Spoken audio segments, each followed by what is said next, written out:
the next thing is going to be a clip from the 2018 production, New Hardy Players production of the Trumpet Major.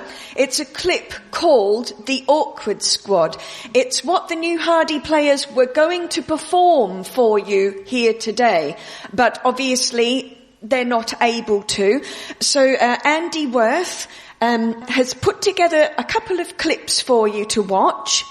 The wonderful Tim Laycock, who I'm sure most of you are familiar with, has provided this introduction, okay? Because he was the director of the 2018 production. So, and he says, I hope you have a really great study day. So that's lovely of him. The scene you are about to see is from the New Hardy Players 2018 adaptation of The Trumpet Major, directed by Tim Laycock and Penny Levick.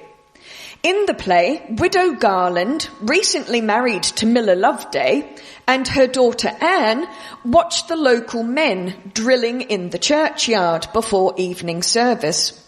They have various nicknames, the bang-up locals, the incapables, and reflect the ragtag nature of the local village defence forces. The threat of invasion hangs over the whole story and was a reality in Dorset in the years before the Battle of Trafalgar, particularly for communities close to the coast. Although the action is largely comic, the underlying reality of the awful consequences of the imminent arrival of heavily armed enemy troops gives the scene an air of desperation. How can these ill-prepared, poorly armed locals hope to defend their families and homes? Hardy grew up hearing stories of the Napoleonic Wars from his grandmother and from neighbours living down the lane at Higher Bockhampton. The physical reminders of the preparations for invasion, the remains of beacons on the hills, as we just saw, tumble-down semaphore stations, and the pikes stored in readiness in the vestries of country churches were all still to be seen in the area in the 1850s. Corporal Tullidge, played in this clip by Howard Payton, represents the many wounded veterans still living when Hardy was writing The Trumpet Major.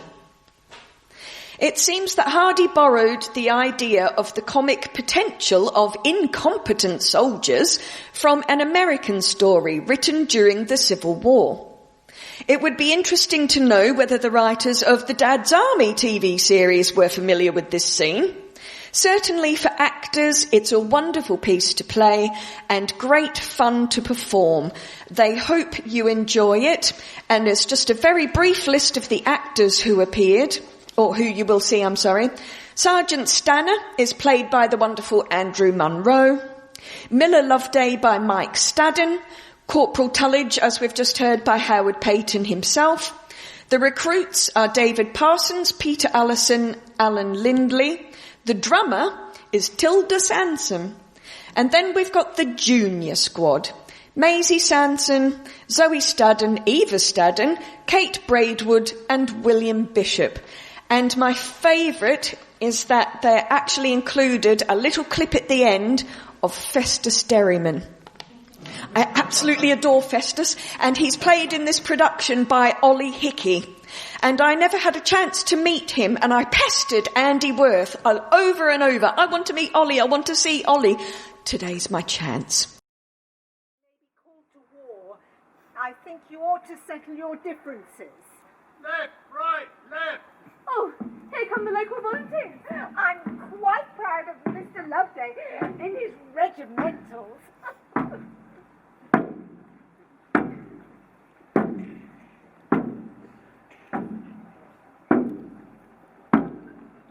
Dorset volunteers, halt. Left turn. Stand easy. Can we go now, Sergeant? Certainly not. There's 10 minutes before the service of God. Now, them's without firelocks fall in at the lower end. Quick about it, quick about it. Look at you now, you'll be a crooking in. Now, attention, dress by the right. Now, I hope you have a little bit of patience and pay close attention to the words of command exactly as I give them to thee. And if I should go wrong, I'll be very grateful to any friend who'll put me right again. For I've only been in the army 3 weeks myself, and we're all liable to make mistakes. Right, the whole then. Poise, firelocks. Please, sir, what do we do that hasn't got firelocks? Them that be armed with hurdle sticks must make believe as if they've got the real thing. Now, poise, firelocks. Present and fire. Bang! Bang! Bang! 'Twas very good, except some of ye were too early, and some of ye were much too late. Please, Sergeant, can I fall out?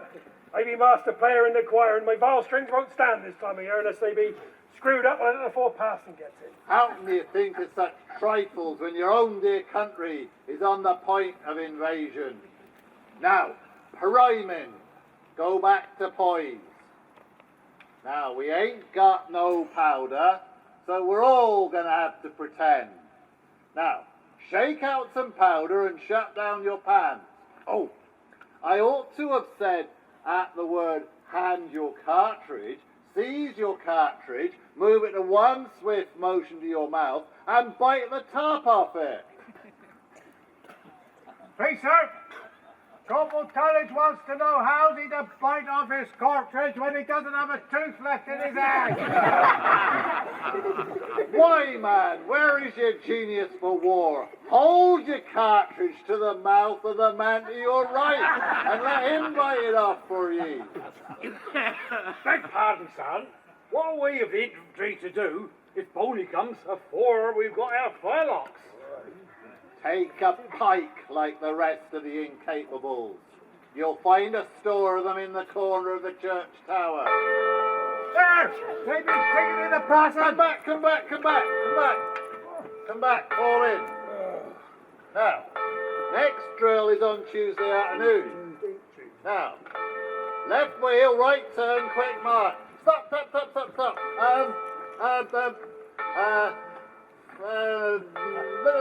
Dismiss. And before Tuesday, I shall have to look in that government book.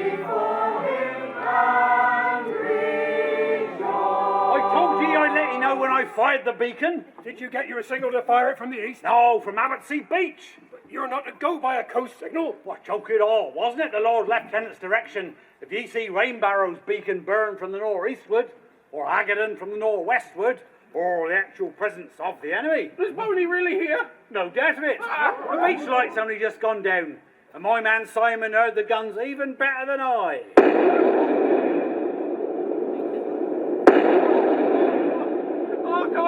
What will become of us? Well, there must be something in it. 'Tis the women folk we must look to first. What's the matter, Cripplestraw? The French be landing! Where? In West Bay, and all of Budmouth is in an uproar. Oh, Lord! 'Tis true enough. He's come. Don't believe me! Don't believe me! I won't leave you, sir. Come now, 'tis the women folk we must look to first and get them safe away. And my dears, go and lock yourself up in the mill house while I get your mother safe away with the others. May God spare us to meet again.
Now, before I start, Miss Cripplestraw, you shall go on to Budmouth and make a bold inquiry as to whether the cowardly enemy is on shore yet, or only looming in the bay. Oh, I'd go in a moment, sir. Oh, if it wasn't for my bad leg. Oh, and there goes my back. I'll wait up in the aloft for any tidings. I half believe you were afraid, Miss Cripplestraw.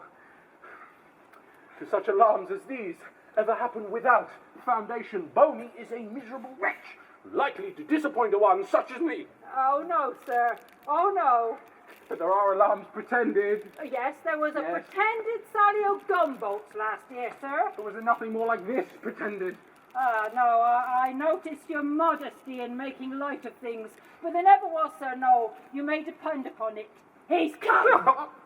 Oh, if Boney could only see you now, sir, he'd know there was naught to be gained from such a determined, skilled philosopher, but blows and musket balls. Well, yes, Cripplestraw, but if I ride on to Budmouth, all my training will be lost.